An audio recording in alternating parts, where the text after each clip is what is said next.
बच्चों, मैं हूं सुधीर पांडे और आप देख रहे हैं 100 times education classes the branch of knowledge.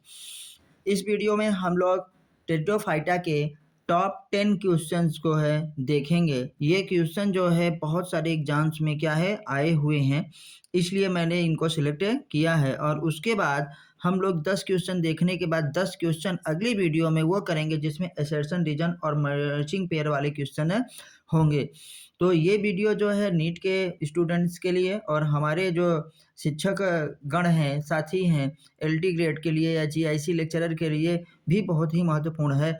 और साथ में यूपीएससी, अदर स्टेट क्या है पीएससी और एसएससी स्टूडेंट्स के लिए भी ये वीडियो बहुत ही यूजफुल होने वाली है।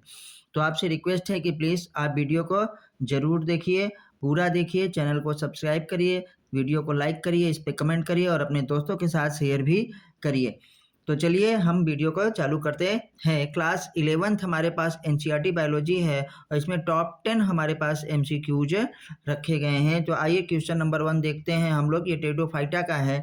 क्वेश्चन नंबर 1 में देख रहे हैं कि टेरिडोफाइटा आर आल्सो क्या होता है, नोन एज। टेरिडोफाइटा को और किस नाम से जाना जाता है? Pteridophyta are also known as. Pteridophyta को और किस नाम से जाना जाता है?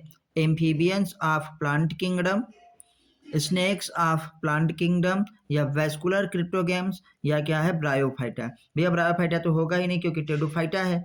एम्फीबियंस ऑफ प्लांट किंगडम किसे कहा जाता है? ब्रायोफाइटा को ही कहा जाता है। स्नेक्स ऑफ प्लांट किंगडम ये है नहीं। सबसे पहले इसमें हमारे पास क्या आया था? वेस्कुलर बंडल, इसलिए इसे क्या कहा जाता है? वेस्कुलर क्रिप्टोगेम्स के नाम से जाना जाता है। आइए अब हम क्वेश्चन नंबर क्या है 2 को देखते हैं। टेरिडोफाइटा में मुख्य रूप से कौन सी कंडक्टिंग होता टिश्यू पाई जाती है? देखिए हिंदी और इंग्लिश दोनों में क्या है क्वेश्चन बना है और इसलिए ये बहुत ही इम्पोर्टेंट, बहुत ही अच्छी वीडियो होने वाली है। इसे ध्यान से जरूर देखिए। विच होता है conducting tissue are present in क्या? टेरिडोफाइटा। टेरिडोफाइटा में कौन सा कंडक्टिंग टिश्यू पाया जाता है? तो हम लोग क्या बात करेंगे? कंडक्टिंग टिश्यू में स्पेशली क्या होता है? जाइलम एंड क्या है? फ्लोएम। तो यही हमारे पास क्या है करेक्ट आंसर होगा। Only xylem, only phloem, none, ये सब नहीं होंगे। क्वेश्चन नंबर आते हैं हम लोग किसमें? 3 में। टेरिडोफाइटा या टेरिडोफाइट्स में डोमिनेंट जनरेशन कौन सी होती है?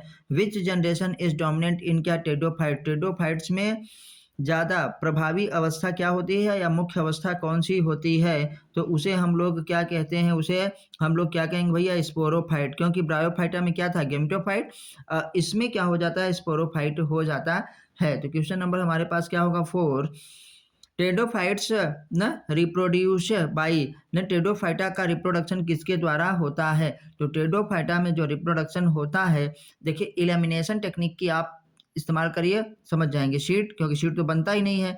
स्पोर्स, हाँ ये हो सकता है। फ्रूट, इसमें फ्रूट बनता ही नहीं है ना। जब सीड नहीं बनता तो फ्रूट क्या बनेगा? और फ्लावर, फ्लावर इसमें होता नहीं, तो बचा क्या? केवल स्पोर्स। इस क्वेश्चन को बहुत ही ध्यान से देखिए। आप कैसे एलिमिनेशन टेक्निक लगा सकते हैं कि सीड इसमें बनता नहीं है, फ्रूट इसमें बनता नहीं है, फ्लावर इसमें होता नहीं है, तो बचा क्या? स्पोर्स। इसका मतलब टेरिडोफाइटा में स्पोर्स के द्वारा रिप्रोडक्शन होता है, जो ऑप्शन में दिया गया है। आइए 5वां देखते हैं। Fern is an example of. Fern किसका हमारे पास उदाहरण है? फर्न एल्गी का उदाहरण है, ब्रायोफाइटा का, टेरिडोफाइटा का, जिम्नोस्पर्म का। तो भैया फर्न हम किसमें पढ़ते हैं? टेरिडोफाइटा में। सिंपल क्वेश्चन अभी है, कॉम्प्लेक्स क्वेश्चन अगली वीडियोज में 10 क्वेश्चन आने वाले हैं। टेरिडोफाइट्स में फर्टिलाइजेशन के लिए किसकी आवश्यकता होती है ना? व्हाट इज रिक्वायर्ड होता फॉर फर्टिलाइजेशन इन टेरिडोफाइट्स? तो हम क्या बताएंगे भैया? एयर, वाटर, सीड या नन? तो भैया क्या है? वाटर। इसीलिए कहा गया है कि ये नैरो जियोग्राफिकल एरिया में होते हैं। क्यों? मतलब इनका भौगोलिक जो क्या है विस्तार है वो बहुत कम होता है। क्यों ऐसा? क्योंकि इनके फर्टिलाइजेशन के लिए भैया जल की आवश्यकता होती है। तो ये हमने क्वेश्चन 6 कर लिया। आइए क्वेश्चन नंबर 7 देखते हैं कि फर्न का जो प्रोथैलस है, प्रोथैलस क्या है? Prothallus is a gametophyte. और कैसा होता है? बताए थे आपको, हार्ट शेप। कैसा होता है? हार्ट शेप होता है। यहाँ पे सब पे हमारे पास क्या थे? आर्चिगोनियम था ना, फीमेल सेक्स ऑर्गन। ये क्या है? ऐसे ऐसे रॉजॉइड्स थे और हमारे पास पूरा का पूरा एंथेरिडियम इधर चारों तरफ ऐसे ऐसे ऐसे ऐसे ऐसे फैला था। फर्न का प्रोथैलस होता है, हार्ट शेप होता है, याद रखिएगा। ये क्या होता है? गैमेटोफिटिक स्टेज है होता है। अब इसी में से जब देखो मेल है, फीमेल है, तो किसी का मेल वाटर के द्वारा आएगा एंथेरोजोइट्स और इसको फीमेल को क्या कर देगा, फर्टिलाइज। फीमेल क्या प्रोड्यूस करेगी, एग, और एंथेरिडियम क्या प्रोड्यूस करेगा हमारे पास, एंथेरोजोइट्स।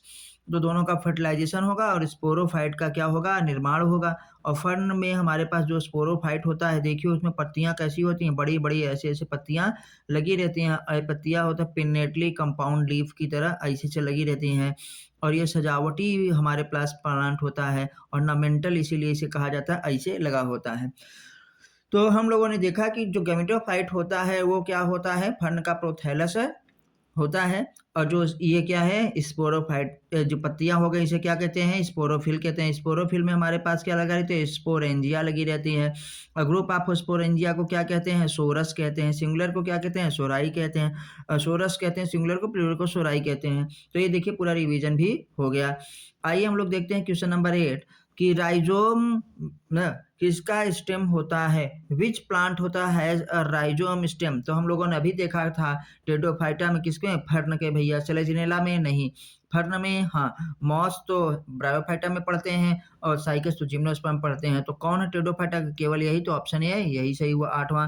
फिर आते हैं हमारे पास क्या होता है, question number 9 Selaginella and Salvinia so न। अच्छा, सेलेजिनेला और साल्विनिया क्या दर्शाते हैं, सेलेजिनेला और साल्विनिया होमोस्पोरस नहीं, हेट्रोस्पोरस हाँ, हेट्रोस्पोरी होते हैं, मतलब 2 प्रकार के स्पोर प्रोड्यूस करते हैं। एक स्पोर हमारे पास क्या होगा, माइक्रोस्पोर, और दूसरा क्या होगा, मेगा स्पोर। मेगा मतलब फीमेल और माइक्रो मतलब क्या है, मेल हमारे पास होगा। तो याद रखिएगा 2 प्रकार के स्पोर होंगे, जिसे कहते हैं माइक्रोस्पोर या मेगा स्पोर, याद रखिएगा।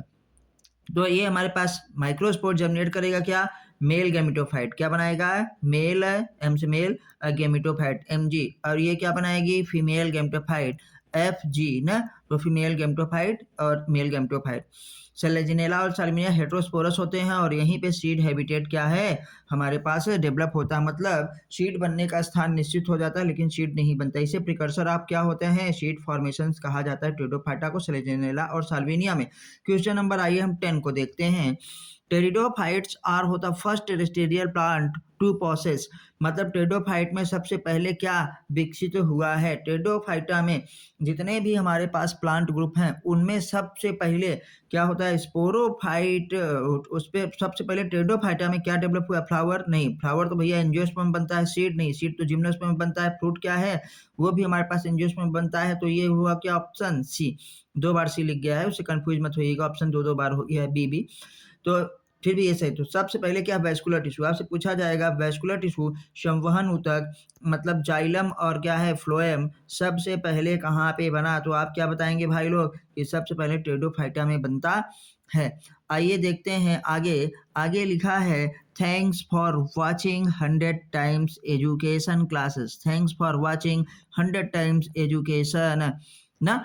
आते हैं भाई Sudhir Pande, NCERT specialist, MSc, BEd और पीएचडी परसुइंग। हाँ भाइयों लोग, मैं पीएचडी जो है इस समय कर रहा हूँ और आप लोगों से रिक्वेस्ट है कि प्लीज़ आप वीडियो को सपोर्ट करिए, अपने दोस्तों के साथ शेयर करिए, चैनल को जो है सब्सक्राइब करिए।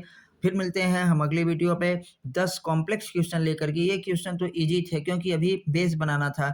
आगे हम आते हैं 10 क्वेश्चन जिसमें मैचिंग पेयर्स और क्या असर्शन रीजन के क्वेश्चन रहेंगे। फिर मिलते हैं अगली वीडियो पे, तब तक नमस्ते, जय हिंद, जय भारत। एक बात जरूर कहेंगे कि एनसीईआरटी पे ही फोकस करिए, एनसीईआरटी ही पढ़िए, चाहे एलटी ग्रेड का एग्जाम हो, चाहे जीआईसी लेक्चरर का हो, चाहे नीट का हो, चाहे कोई भी एग्जाम हो, सब कुछ हमारे पास एनसीईआरटी ही है। एनसीईआरटी ही माता, एनसीईआरटी ही पिता है और सब कुछ उसी का बेस है। तो डायरेक्ट आप क्या है, ओरिजिनल एनसीईआरटी पढ़िए। जय हिंद, जय भारत, वंदे मातरम।